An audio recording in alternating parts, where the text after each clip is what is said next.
Ibu sekalian? Tes. Baik, salam sejahtera bagi kita jemaat yang terkasih dalam Tuhan Yesus Kristus. Bagaimana kabarnya pagi hari ini? Luar biasa. Puji Tuhan, baik, luar biasa ya. Tak terasa kita sudah menapaki bulan-bulan menjelang akhir tahun. Itu artinya sebentar lagi kita akan merayakan apa Bapak Ibu? Natal ya.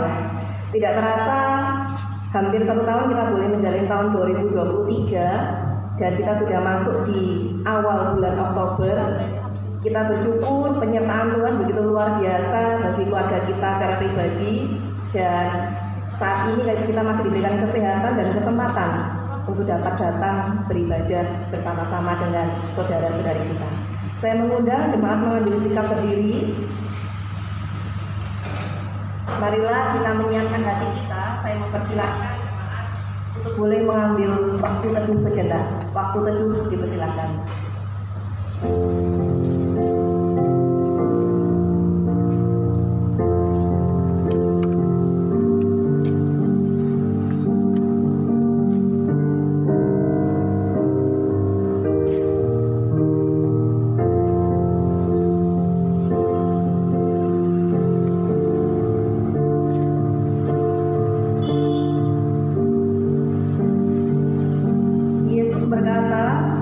Marilah kepadaku semua yang letih lesu dan berbeban berat, aku akan memberikan kelegaan kepadamu. Pertolongan kita adalah dalam nama Tuhan yang mendirikan langit dan bumi. Kasih karunia dan damai sejahtera dari Allah Bapa kita dan dari Tuhan Yesus Kristus menyertai kita sekalian. Amin. Bapak Ibu sekalian, Allah kita adalah Allah yang dahsyat, Allah yang patut layak kita puji, kita tinggikan, karena Dialah yang terindah, termanis dalam kehidupan kita. Kita memujikan KR 118, Kau yang terindah.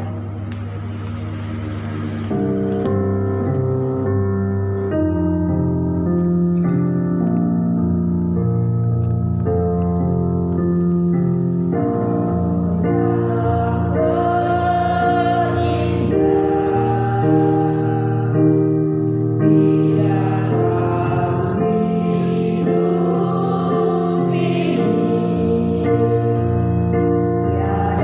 Allah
di atas segala-galanya, raja di atas segala raja, dan dialah setiap lutut mau datang bertelur tunduk di hadapannya, memohon segala perkara boleh Tuhan ubahkan menjadi hal yang ajaib dalam kehidupan kita. Kita akan membaca bacaan pertanggapan yang diambil dari kitab Mazmur 119 ayatnya yang ke-65, 69 disambung dengan yang ke-72. Kebajikan telah kau lakukan kepada hamba-Mu ya Tuhan, sesuai dengan firman-Mu. Ajarkanlah kepadaku kebijaksanaan dan pengetahuan, sebab aku percaya pada perintah-perintah-Mu. Sebelum aku tertindas, aku menyimpang, tetapi sekarang aku berpegang pada janji-Mu. Engkau baik dan berbuat baik, ajarkanlah ketetapan-ketetapan-Mu kepadaku. Orang yang kurang ajar menodai aku dengan dusta, tetapi aku dengan segenap hati aku akan memegang titah-titah-Mu. Bersama-sama, Taurat yang kau sampaikan adalah baik bagiku, lebih daripada ribuan keping emas dan perak. Mari kita tunduk kepala, kita berdoa. Tuhan Yesus yang baik, kami bersyukur karena segala kebaikan telah kami terima daripada Engkau. Terima kasih Tuhan, hari ini kembali Kau berikan kami nafas kehidupan, kesehatan, sehingga setiap kami boleh datang, hadir dengan kerendahan hati kami, kerendahan diri kami di hadapan Engkau. Ini kami Tuhan yang menyiapkan diri untuk boleh beribadah pada hari ini. Biarlah berkat-Mu tercurah atas setiap kami. Kami rindu Tuhan merasakan lawatan kasih-Mu, kami rindu mendengarkan firman-Mu, kami rindu memuji, memuliakan nama-Mu. Biarlah Tuhan Kau yang memimpin ibadah kami dari awal, pertengahan hingga akhir. Berkati Bapa setiap para pelayan-Mu, para hamba-Mu yang menyampaikan firman, sehingga nantinya boleh kami dengar, boleh diterjemahkan Roh Kudus dan kami mengerti dengan baik. Biarlah Tuhan ibadah kami ini berkenan di hadapan Engkau.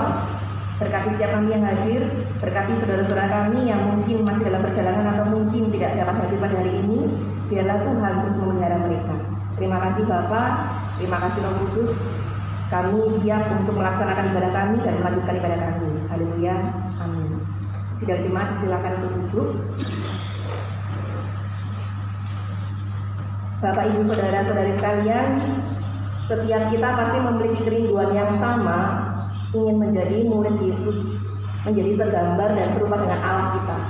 Tetapi ternyata memang banyak godaan, rintangan yang kita hadapi, sehingga yang awalnya kita mau serupa dengan Yesus, tetapi malah kita serupa dengan dunia. Marilah kita memujikan pujian-Ku mau jadi murid Yesus sebelum kita memasuki doa pengakuan dosa. Kita pujikan PPK 27B, Ku mau jadi murid Yesus. Thank you.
bisa mohon dengan kasih Saudari Lydia dapat memimpin dalam doa pengakuan dosa.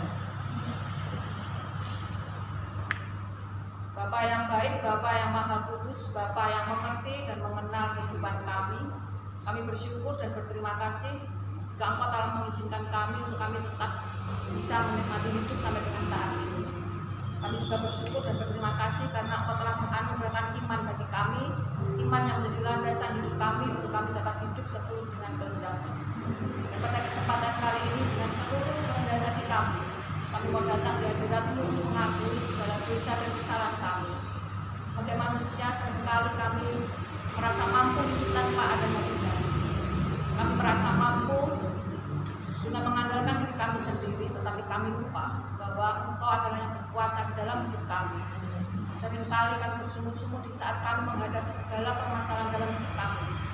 Seringkali kami hanya mengucap syukur di saat kami dalam keadaan sukacita dan berbahagia. Sekali lagi kami lupa bahwa Engkau selalu bersama-sama dengan kami, Engkau selalu berada di samping kami di saat kami dalam keadaan suka maupun duka. Oleh sebab itu Bapa, kiranya Engkau mau mengampuni dosa kami, sucikan hati kami, layakkanlah hidup kami agar kami dapat hidup seturut dengan kehendak-Mu. Terlebih bahwa kami Bapa agar kami lebih dekat lagi hanya kepadamu. Terima kasih Bapa, inilah doa pengakuan dosa kami. Kiranya Engkau akan mengubahkan hidup kami untuk menjadi hidup yang lebih baik. Haleluya, amin. Dengarkanlah berita anugerah bagi setiap kita yang telah mengaku dosa di hadapan Allah yang diambil dari kitab Roma pasal 3 ayat 23 dan 24. Karena semua orang telah berbuat dosa dan telah kehilangan kemuliaan Allah, dan oleh kasih karunia telah dibenarkan dengan cuma-cuma karena penebusan dalam Kristus Yesus.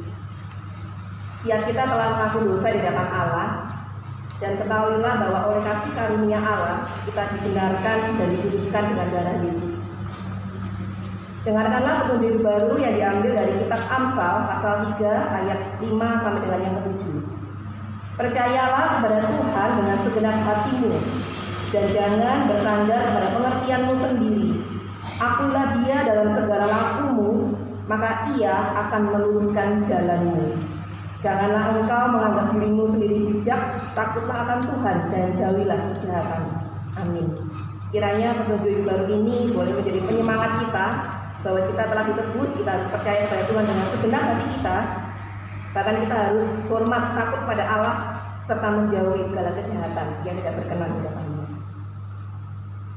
Kita akan menyanyikan satu buah pujian, Nobatkanlah Raja. Biarlah pujian ini menjadi pengingat kita bahwa setiap kita manusia berdosa telah diberikan anugerah begitu besar oleh Raja kita, supaya kita boleh hidup seturut dengan kehendak-Nya, karena kita telah ditebus dengan segala yang telah dilakukan dari kebijakan Tuhan di atas kayu salib.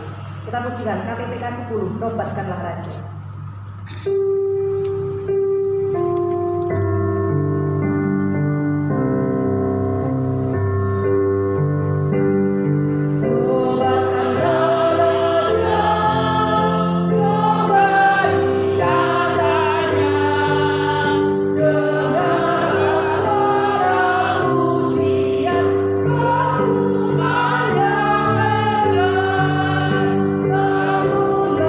Jiwaku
nobatkanlah Raja domba di tahtanya dengarlah suara pujian berkumandang lebar. Saya mengundang setiap jemaat mengambil sikap berdiri. Kita pujikan satu kali lagi baitnya yang pertama saja, nobatkanlah Raja.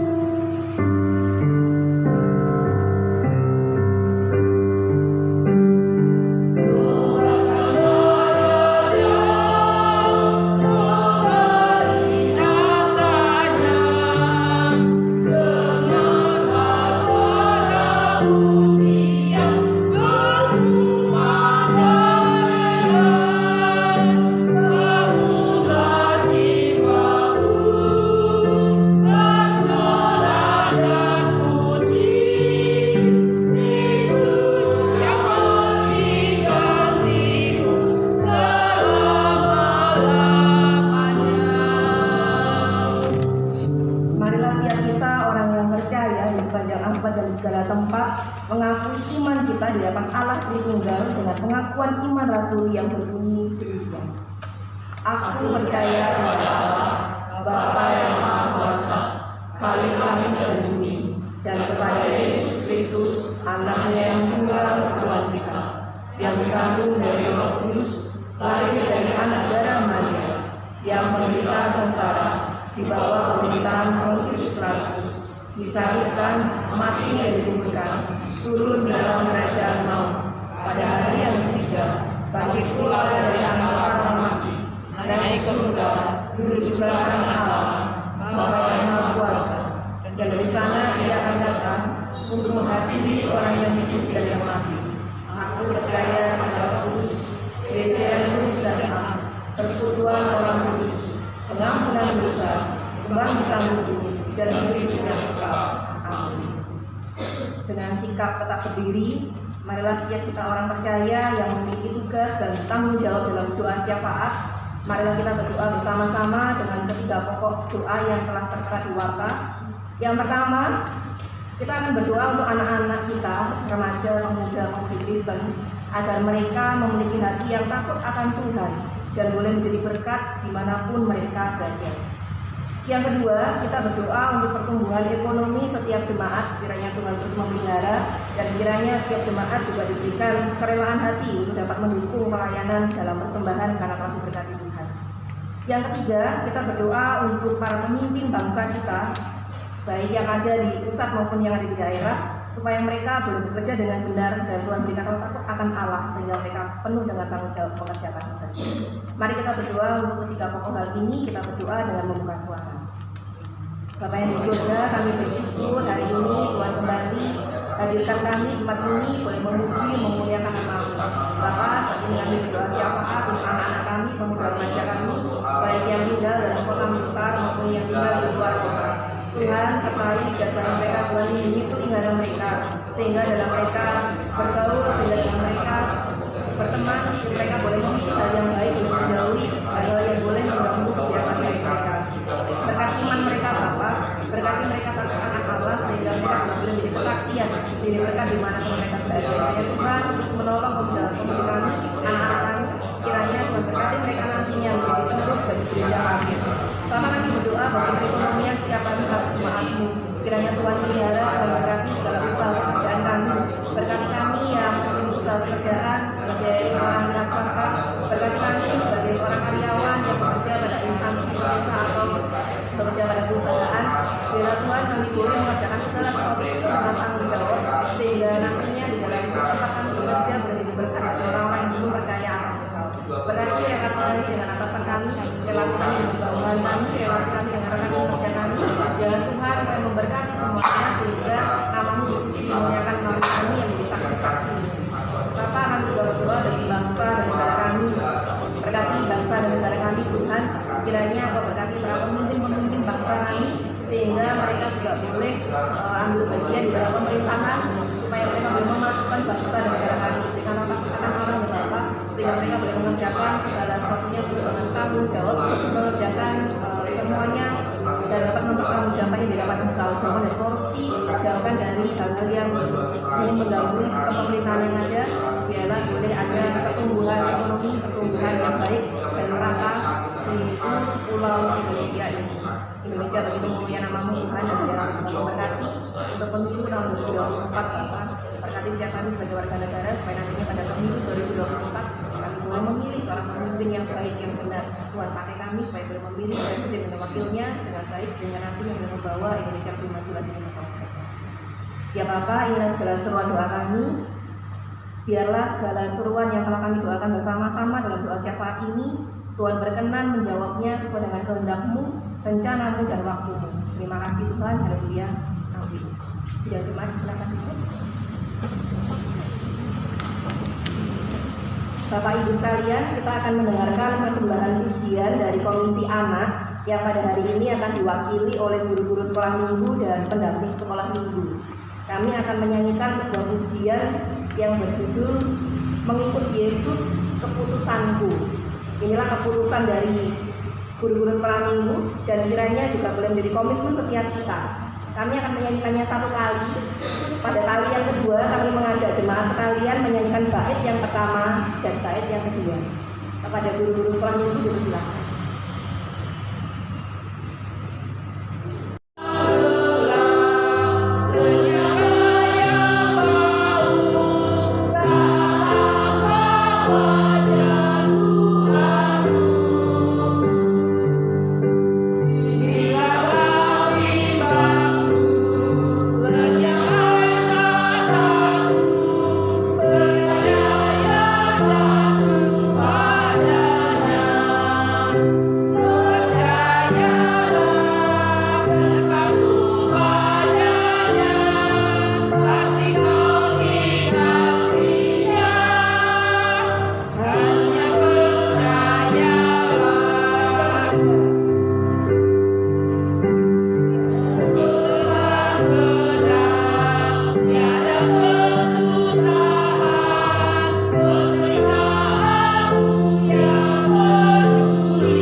Mari kita berdoa.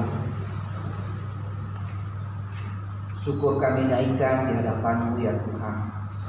Kalau pada pagi hari ini Tuhan izinkan kami seluruh jemaat-Mu dapat hadir memuji memuliakan nama Tuhan lewat pujian-pujian kami.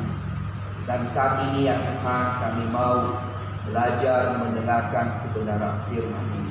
Kami mohon Roh Kudus-Mu memimpin setiap kami, memperbaharui hati kami, memberikan kami hati yang baru, hati yang terbuka, hati yang bersedia untuk mau ditaburi oleh kebenaran firman-Mu.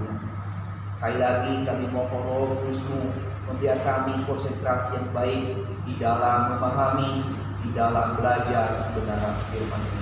Berkati seluruh jemaat-Mu ya Tuhan, di dalam waktu, di dalam mendengarkan kebenaran firman ini, sehingga firman-Mu yang akan kami dengar secara bersama-sama dapat menumbuhkan iman kami, menguatkan kami di dalam melewati setiap tantangan-tantangan yang ada di dunia. Berkati hamba-Mu juga yang terbatas di dalam berkata-kata, di dalam menyampaikan firman ini. Mohon hikmat dari Tuhan sehingga hamba-Mu dapat menyampaikan firman ini sesuai seturut dengan kehendak-Mu. Kami serahkan waktu pemberitaan firman ini dari awal pertengahan hingga akhirnya. Biarlah kuasa Tuhan, Roh Kudus-Mu memimpin kami di dalam mendengarkan firman ini. Doa kami hanya di dalam nama Tuhan Yesus, Juru Selamat kami hidup. Kami telah berdoa dan mengucap syukur. Amin. Salam, selamat pagi Bapak Ibu.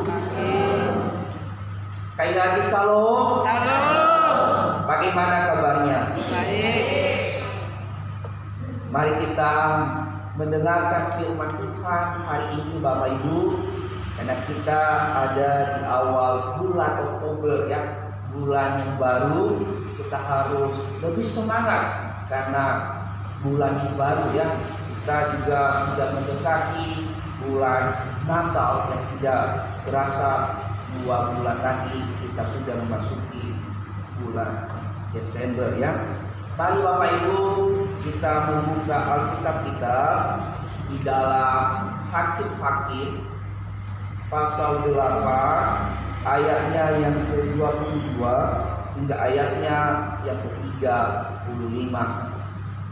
Sekali lagi saya mengajak kita untuk membuka Alkitab kita di dalam Hakim-Hakim pasal 8 ayat 22 sampai 35. Hakim-Hakim adalah perjanjian lama. Kalau sudah ditemukan Bapak Ibu, mari kita baca firman Tuhan ini secara bergantian.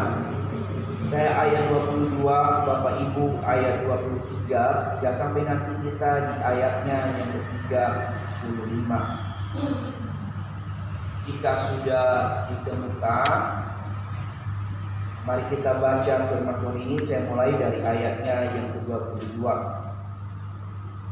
Kemudian berkatalah orang Israel kepada Gideon, biarlah engkau memerintah kami, baik engkau, baik anak-anakmu maupun cucumu, sebab engkaulah yang telah menyelamatkan kami dari tangan orang Midian.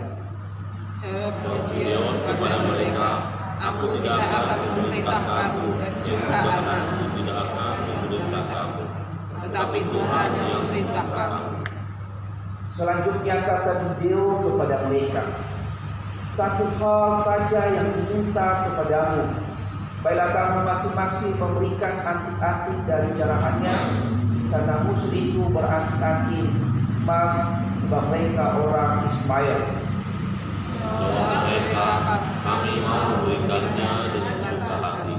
Dan setelah dihamparkan sehelai kain, maka masing-masing melemparkan anting-anting dari jarahannya ke atas kain itu. Adapun berat anting-anting emas yang dimintanya itu ada 1.700 sikal emas, belum terhitung bulan-bulanan, perhiasan telinga, dan pada kain-kain ungu muda yang dipakai oleh raja-raja Midian, dan sebelum terhitung kalung rantai yang ada pada leher unta mereka.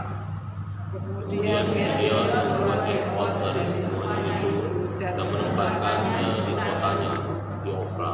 Di sanalah orang Israel berlaku seterong dengan menyembah efod itu. Inilah yang menjadi jerat bagi Gideon dan seisi umatnya.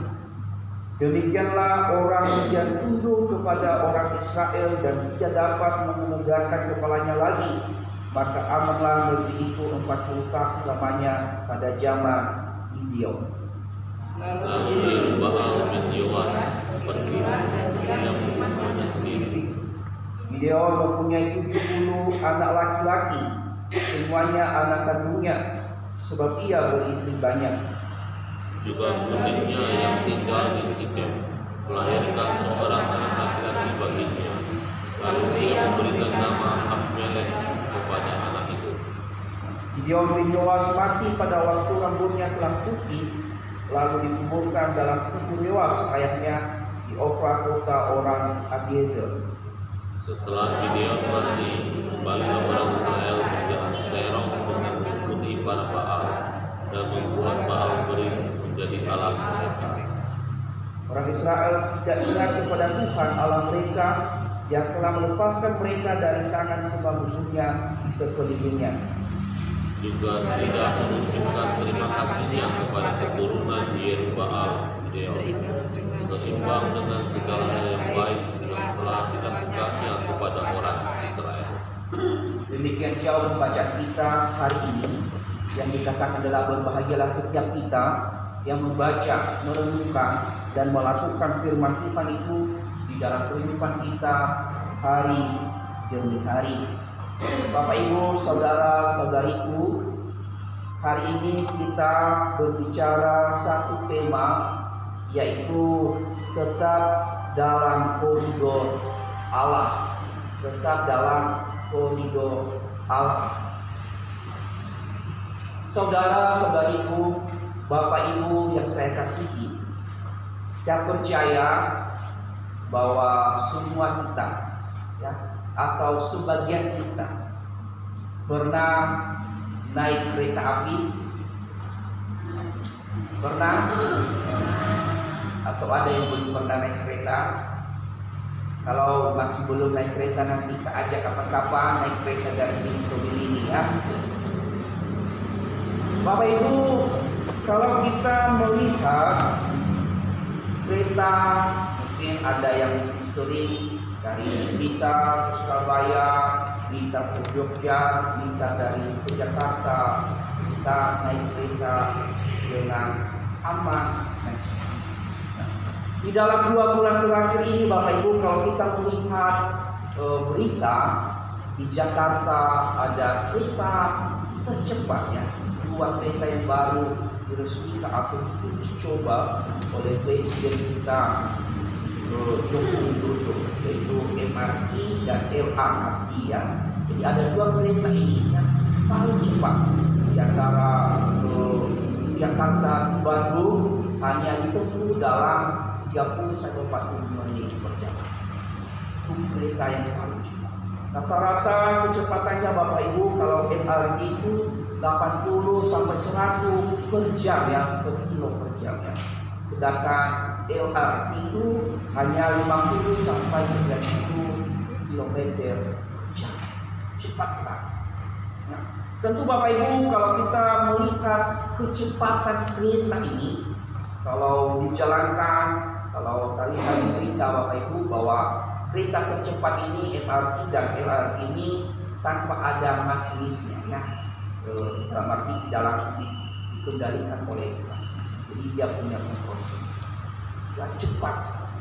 Nah, di dalam menjalani kereta ini, dia harus ada di dalam rel, di dalam jalur yang sudah ditentukan dari titik stasiun dia berangkat sampai tujuannya, harus berada di dalam rel tersebut, harus ada di dalam jalur tersebut.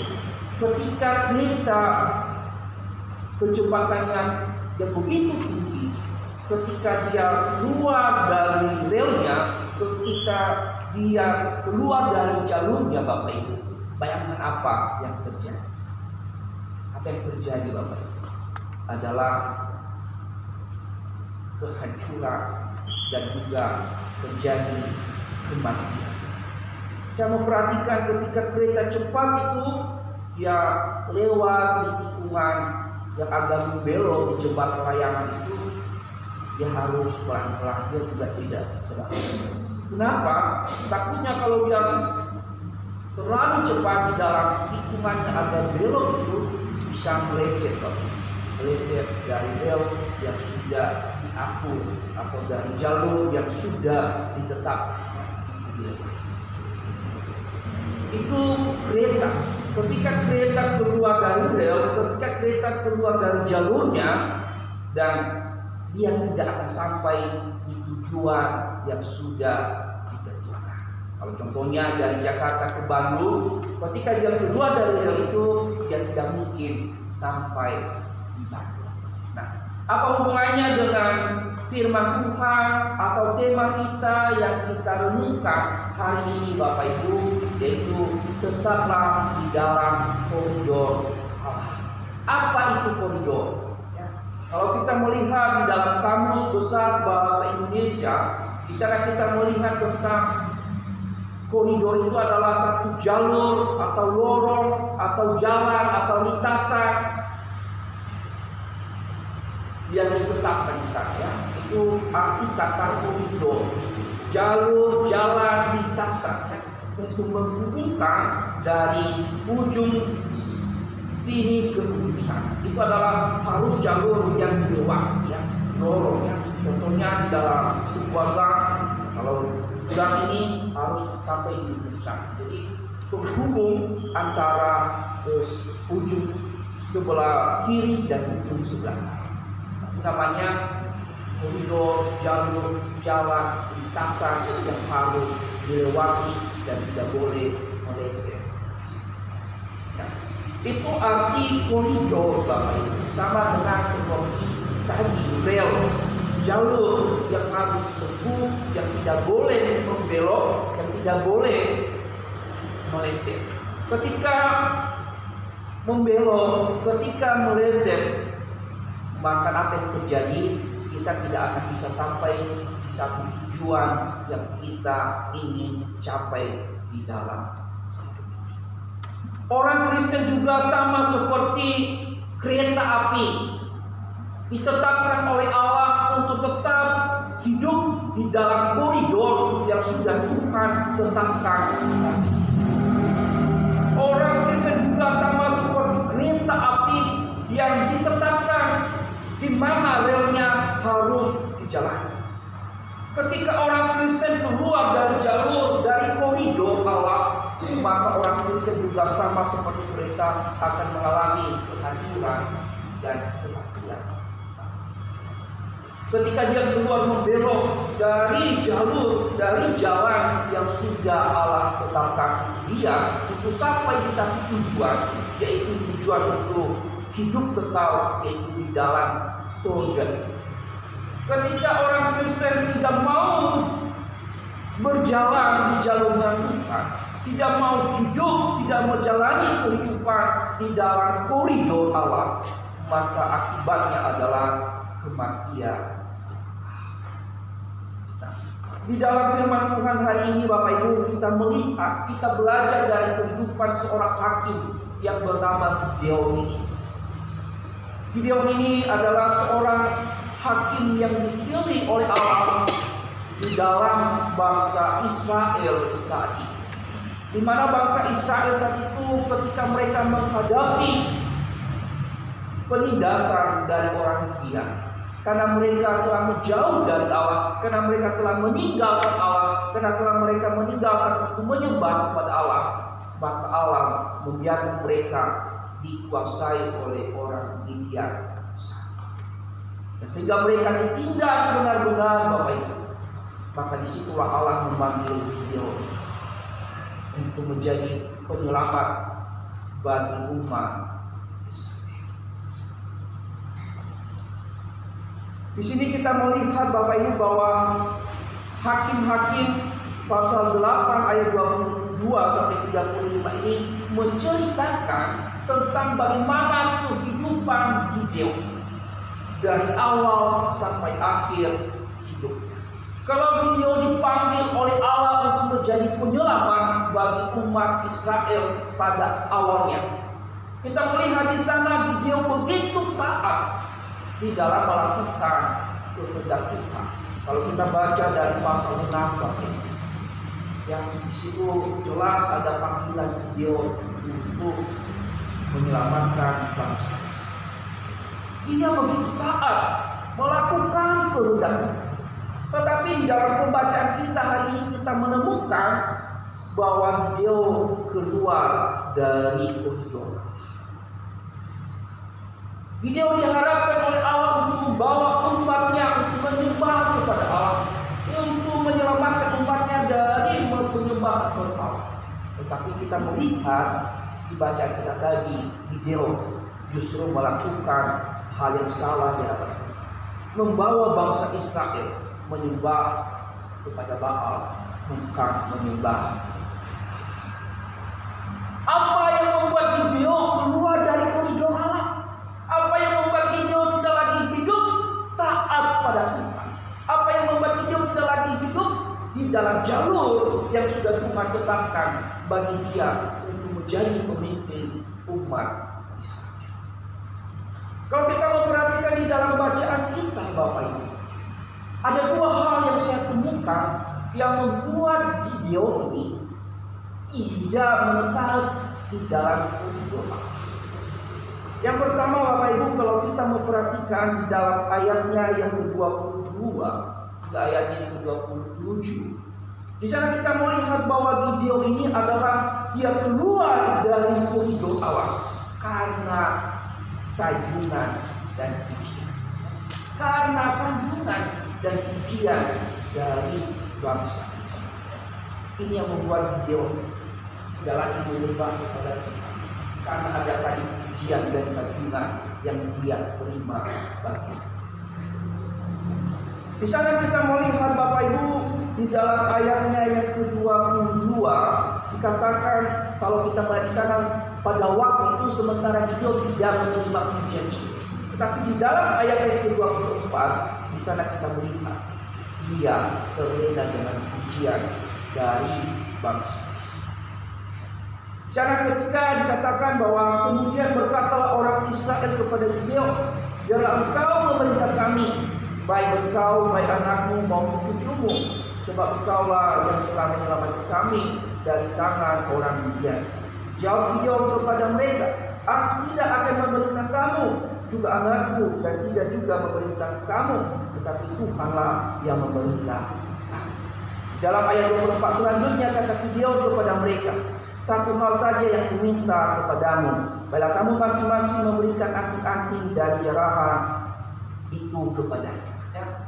Jadi ketika bangsa Israel, ya, kalau kita membaca di dalam pasal 6 sampai pasal yang ke-8, ketika bangsa Israel menjauh dari Tuhan setelah mati hakim atau nabi yang bernama, kalau kita dari pasalnya yang kelima, di sana kita melihat seorang pemimpin yang membawa bangsa Israel. Setelah hakim itu mati, bangsa Israel jatuh lagi. Bangsa Israel ditindas, tapi mereka berteriak. Dan di sanalah dipanggil Gideon ini menjadi penyelamat dari penindasan bangsa Midian. Di sanalah Tuhan memberikan satu ketetapan bagi Gideon, memakai Gideon untuk menyelamatkan umat Israel dari tangan orang Midian dan orang Amalek. Dan di sana Tuhan memberikan kemenangan bagi Gideon bersama dengan umat Israel. Di mana jumlah orang Midian dan orang Amalek begitu banyak, tetapi Gideon hanya cuma 300 orang bersama dengan dia di dalam memerangi orang Midian dan Amalek. Gideon mendapatkan. Kalau kita membaca Bapak Ibu di dalam pasal 6 ayatnya, pasal 7 ayat yang ke-6 sampai yang ke-7, di sana bagaimana perbandingan antara orang Israel dengan orang Midian. Hanya 300 orang Israel dapat mengalahkan orang Midian dan orang Amalek yang begitu banyak yang tiada taranya. Kalau kita membaca di dalam pasal 7 ayat 12, di sana jumlahnya dikatakan seperti belalang, ya, jumlah orang Amalek bernumpuk-numpuk di sana. Dan tenaga-tenaga unta mereka seperti pasir, dikatakan di dalam firman. Tetapi sekalipun jumlah orang Israel, sekalipun jumlah Gideon hanya 300 orang, tetapi dapat mengalahkan musuh mereka, yaitu orang. Di sini kita melihat bagaimana kuasa Tuhan memakai Gideon ini untuk menyelamatkan bangsa Israel. Gideon, kita melihat dia mengalahkan, membunuh raja dan membunuh juga semua anggota Midian. Nah, ketika Raja Gideon telah mengalahkan musuhnya, kita melihat di dalam ayat 22 ini, bangsa Israel mau mengangkat Gideon, anak-anaknya, dan juga termasuk cucunya untuk menjadi raja bagi mereka. Tetapi saat itu Gideon secara halus dia menolak. Tetapi di dalam hatinya, kalau kita melihat di sana sebenarnya dia tersanjung dengan pujian. Dia menerima untuk menjadi pemimpin bagi bangsa Israel. Pujian ini atau sanjungan ini yang membuat Gideon keluar dari koridor Allah. Sanjungan yang diberikan oleh bangsa Israel karena Gideon telah menang untuk menyelamatkan mereka, membuat Gideon menjadi sombong. Gideon lupa diri bahwa dia bisa mengalahkan orang Midian dan orang Amalek karena penyertaan, bukan karena kekuatannya dia. Tapi ketika dikatakan mau jadi pemimpin bagi bangsa Israel, Gideon langsung tersanjung, langsung mengambil pujian. Sehingga Bapak Ibu, ketika dia tersanjung, ketika dia mengharapkan pujian, sehingga dia menjadi sombong, sehingga dia, kalau kita melihat, dia bertindak dengan seenaknya. Dia berbuat tanpa lagi memikirkan apa yang Tuhan kehendaki di dalam kehidupan. Apa yang membuat Gideon ketika dia mendapat sanjungan dari pujian? Kesalahan fatal apa yang dilakukan Gideon? Yaitu dia membuat efod. Dia membuat baju efod. Apa itu efod? Yaitu baju yang dipakai oleh imam di dalam melakukan tugas pelayanan di dalam kemah pertemuan atau di dalam bait Allah. Efod itu adalah satu baju kebesaran para imam di dalam membaca perkupaan atau persembahan di dalam bait. Baju efod itu tidak sembarangan orang untuk memakainya. Tidak sembarang orang membuat baju efod.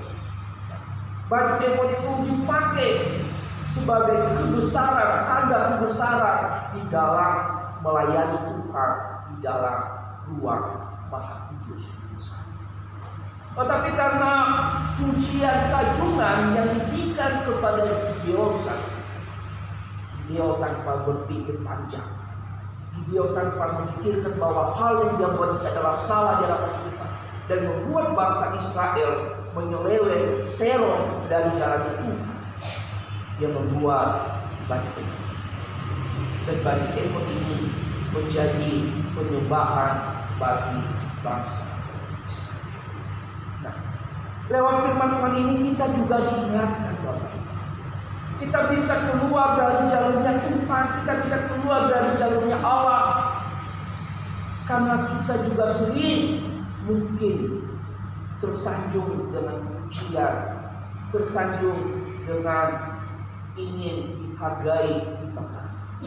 Perlu kita juga hati-hati dengan pujian, sanjungan orang terhadap kita. Jangan sampai pujian ini membuat kita tidak lagi melakukan kehendak Tuhan. Kita salah kaprah.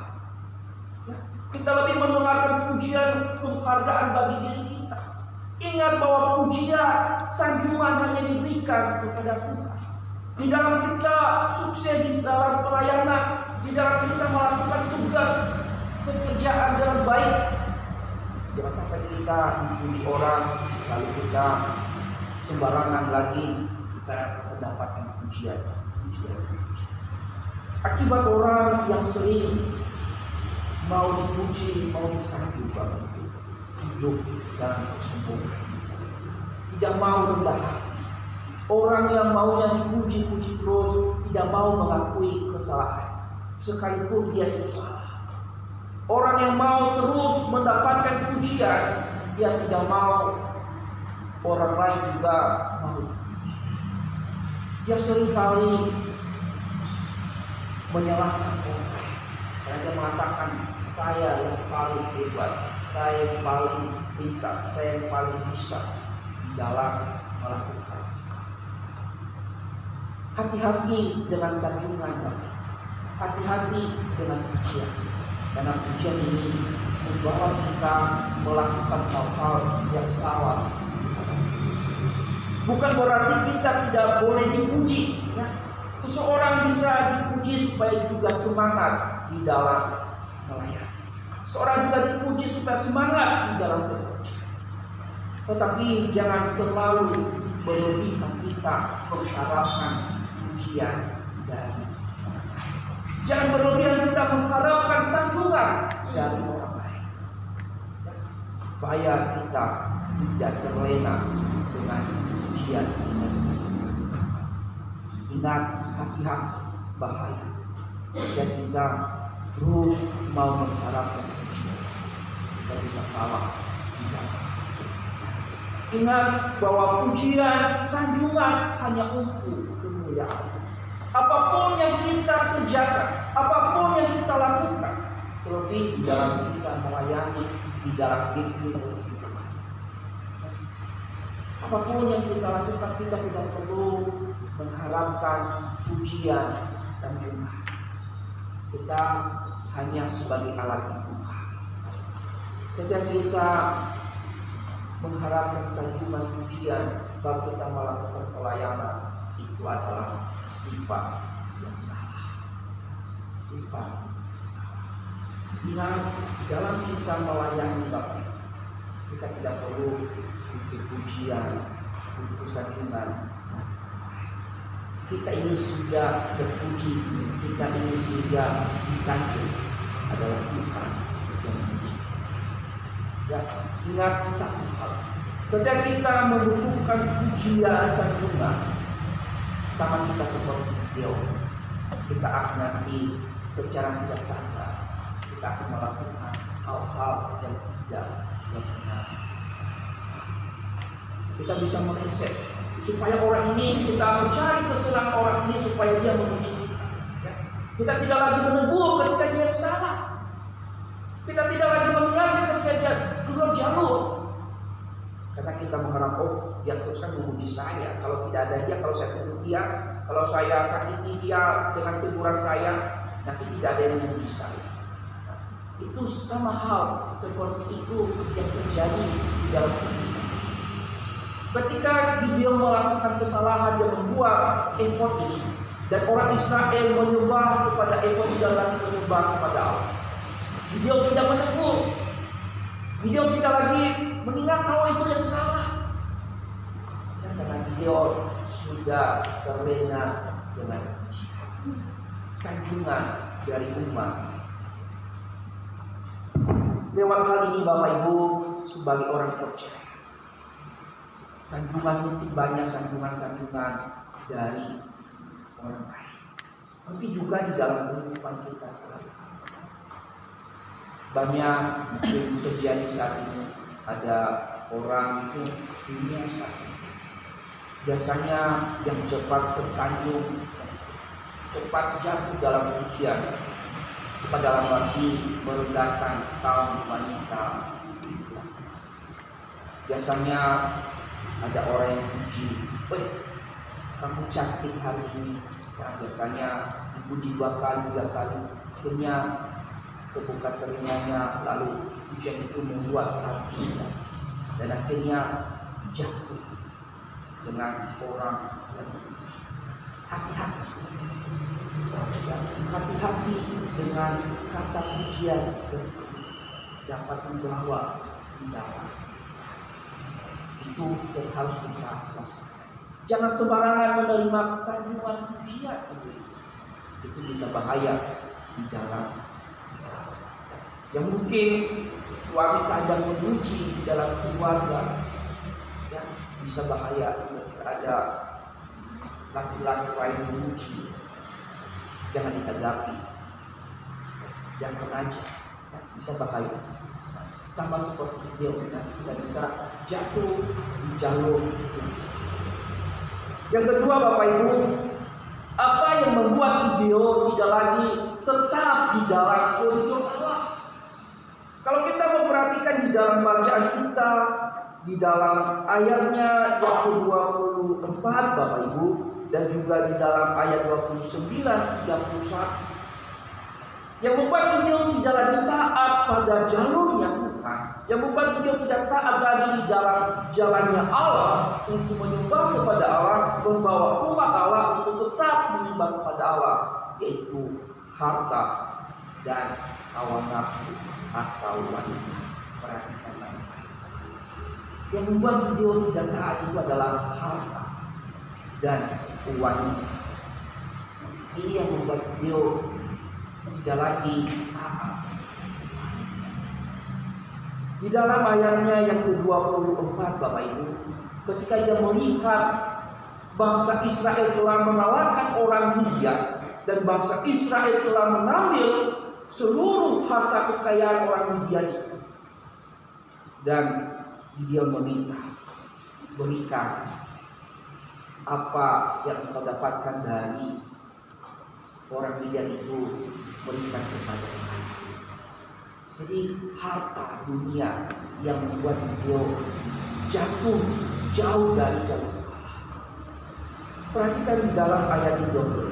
Di sana beliau berkata, selanjutnya kata beliau kepada mereka, satu hal saja yang diminta kepadamu, baiklah kamu masing-masing memberikan anting-anting dari jarahan, karena musuh itu beranting-anting emas sebab mereka orang Ismail. Dan ayat dia tergiur dengan harta yang melimpah. Ketika dia meminta bangsa Israel juga memberikan, dikatakan berapa banyak tadi emas, Pak. Bahkan di luar itu juga ada bulan-bulanan di sana. Ya, itu yang membuat dia jatuh. Itu yang membuat dia tidak lagi berani menegur umat Israel yang sudah memberikan harta kepadanya. Dia tidak lagi tegas di dalam mengatakan bahwa itu salah. Ia memperkaya diri, Bapak Ibu, dengan emas yang mereka rampas dari orang Midian yang mereka. Itu yang membuat dia, sehingga dia membuat baju efod ini dari segala jarahan atau emas yang mereka. Sehingga dengan harta emas kekayaan yang memperkaya diri, dia tidak lagi taat.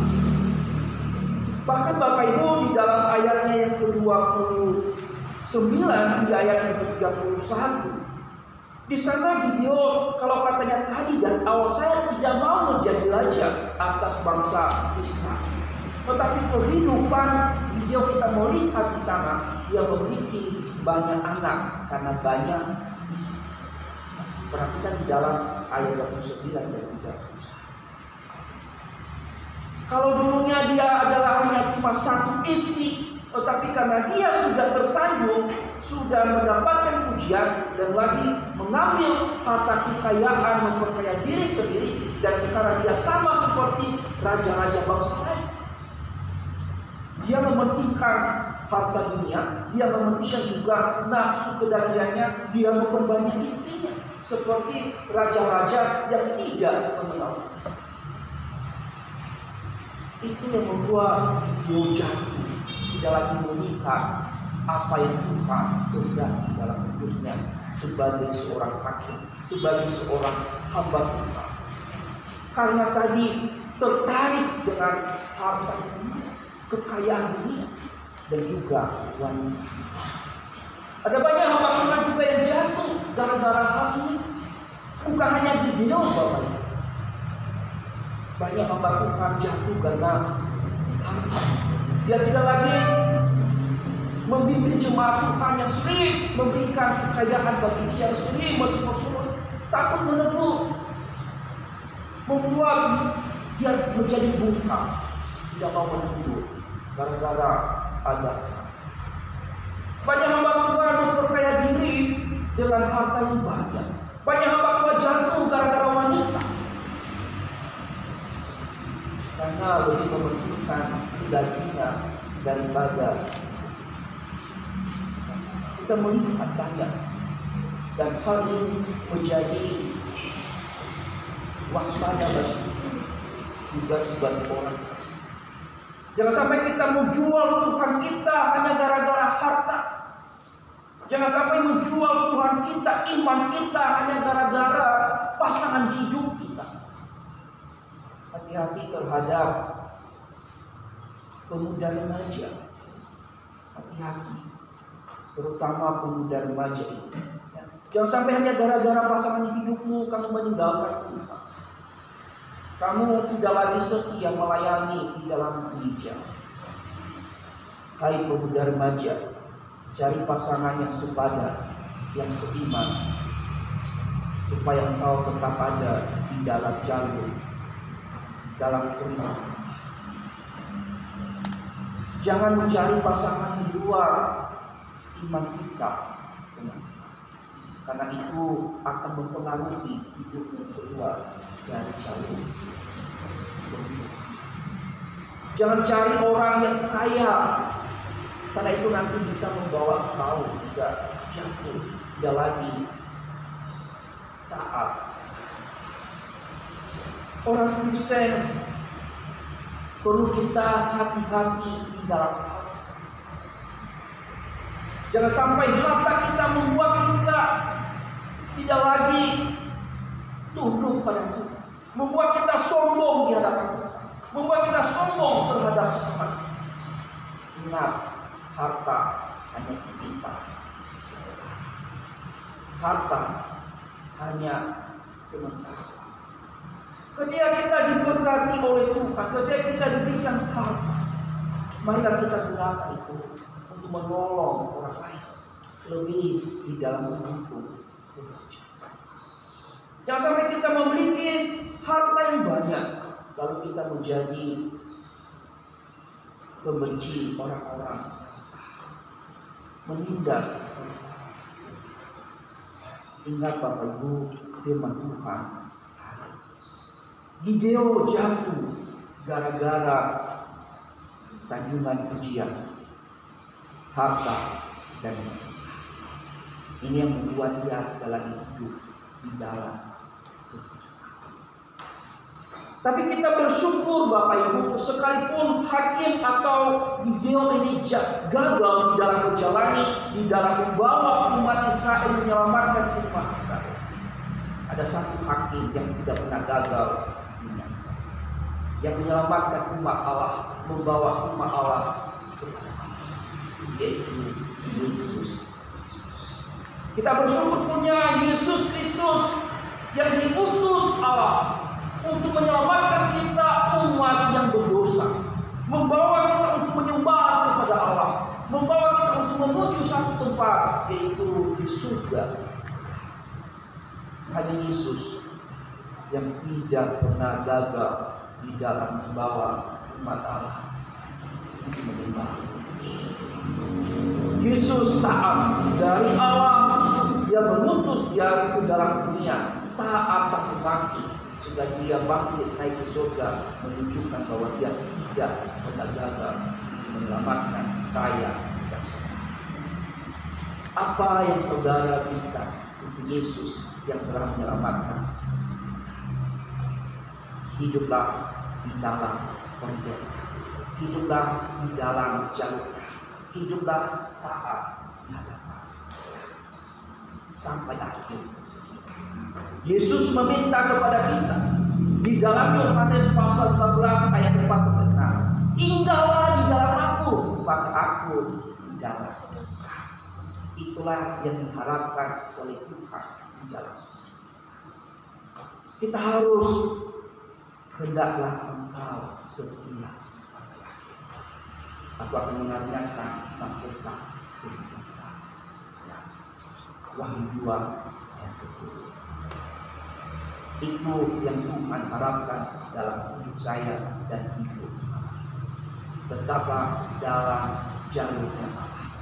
Ingat kayu kereta ketika tidak di relnya, ketika tidak di jalurnya, maka apa yang terjadi adalah bahaya. Ketika kita tidak ada di dalam untuk Allah, yang terjadi adalah kematian. Hiduplah di dalam ampun. Amin. Minta Bapa kami.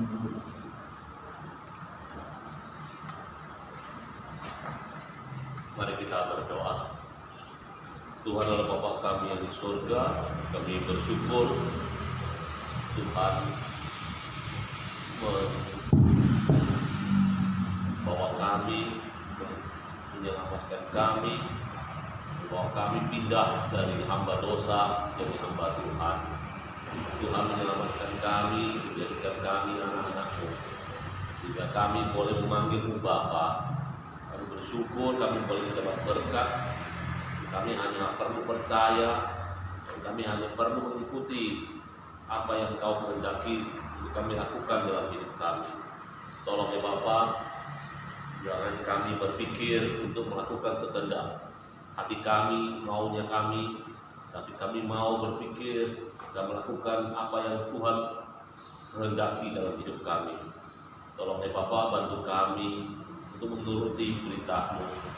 Tolong kami untuk tidak mengikuti apa maunya kami.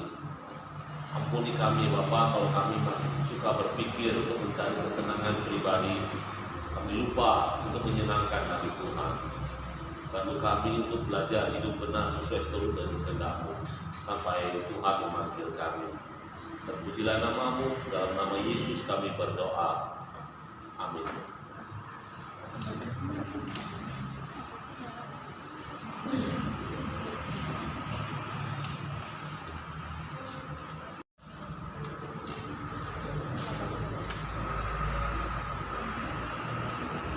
Sungguh firman Tuhan yang begitu memberkati kita, biarlah boleh menjadi pengingat kita bahwa kita akan terus ada dalam koridor Tuhan, terus seperti kereta yang ada di dalam rel supaya kita tidak melenceng dan jatuh terguling. Kita akan memberikan yang terbaik untuk Tuhan, kita akan memberikan persembahan. Untuk hari ini persembahan dijalankan 2 kali, yang kantong pertama untuk kantong pembangunan, kantong yang kedua untuk kas rutin gereja. Kiranya kita boleh memberi yang terbaik. Kita pujikan pujian sedikit demi sedikit, dan petugas kolektor Ibu Yati dan Ibu Winarsi.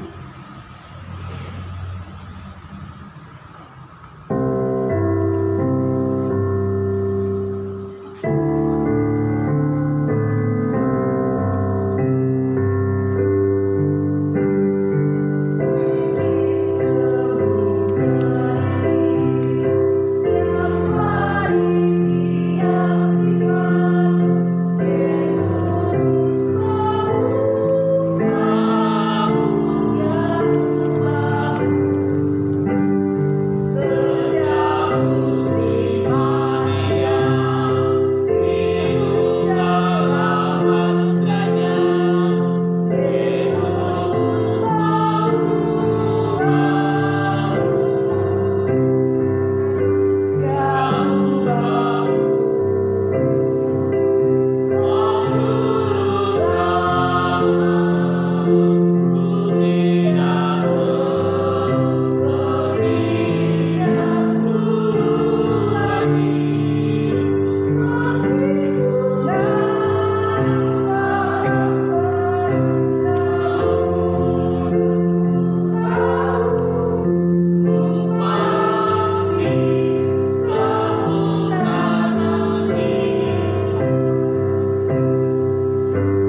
kasih. Saya akan membacakan warta atau pengumuman, boleh diperhatikan di lembar yang telah dibagikan kepada jemaat sekalian. Untuk penata layanan minggu depan akan dilayani pengkhotbah oleh Evangelis Andreas, liturgos Bapak Kian Min, musik Saudari Alia, backing vokal Ibu Muji dan Saudari Prilly, kolektor Saudara Hari dan Ibu Suprihatin, penyambut Ibu Dian dan Saudari Teresa. Hari ini persembahan dijalankan 2 kali untuk kas umum dan kas pembangunan, biarlah boleh menjadi perhatian bagi kita dan terus mendukung dalam layanan. Ibadah sekolah minggu akan dilaksanakan setelah ibadah umum selesai. Ibadah wanita pejuang iman dilaksanakan setiap hari Rabu pukul 5 sore bertempat di Jalan Ciliwung nomor 62. Petugas telah tertera, renungan oleh Ibu Suci, liturgos Ibu Muji, musik oleh Evangelis Andreas. Ibadah pemuda remaja Orata dilaksanakan setiap hari Sabtu pukul 5 sore bertempat di Jalan Cokro Aminoto nomor 160A, renungan oleh Saudara Alam, liturgos Saudara Alia, musik Saudari Mimi. Selamat ulang tahun kepada Saudari Cencen yang berulang tahun pada tanggal 29 September. Tuhan Yesus memberkati. Boleh berdiri. Kiranya Tuhan Yesus berkati untuk studi dan masa depan Saudari Cencen. Selamat datang bagi jemaat Tuhan yang baru pertama kali beribadah di Gereja Hidup. Apakah ada? Belum ada ya. Tugas kita untuk boleh mengajak tetangga, kanan kiri kita dan saudara-saudara kita. Laporan persembahan telah tertera. Jikalau ada salah penulisan atau koreksi, silakan menghubungi untuk pengurus yang bertugas. Dan persembahan juga boleh diberikan secara transfer melalui rekening BCA atas nama Ibu Bendahara kita, Ibu Kadipindian. Dan boleh menyertakan keterangan untuk persembahannya, persembahan syukur, pembangunan, atau persembahan apa. Begitu ya Bapak Ibu. Tibalah saatnya kita kembalikan segala kemuliaan bagi nama Tuhan. Saya mengundang jemaat bangkit berdiri, kita pujikan doksologi dan doa berkat oleh hambanya Evangelis Andreas.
Saudara-saudariku, mari kita arahkan hati kita terima berkat yang berasal dari Tuhan. Ingat firman Tuhan yang telah mengingatkan kita hari ini, hiduplah di dalam koridor Allah, jangan pernah jauh dari Allah, karena itulah yang membawa kita menuju tujuan akhir hidup kita, yaitu hidup kekal di dalam kerajaan surga. Mari kita terima berkat yang berasal dari Tuhan. Kasih dari Allah Bapa, kasih dari Yesus Kristus, dan persekutuan dalam Roh Kudus memimpin kita, menyertai kita dari saat ini sampai kedatangan Kristus yang kedua kalinya. Amin.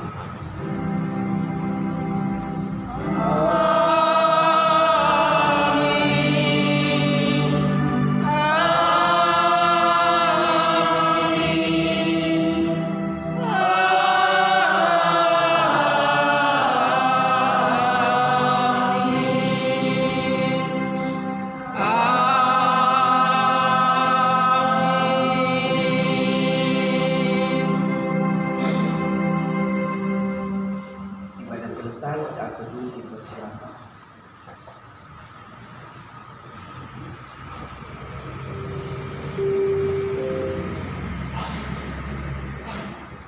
Saat itu selesai, selamat hari.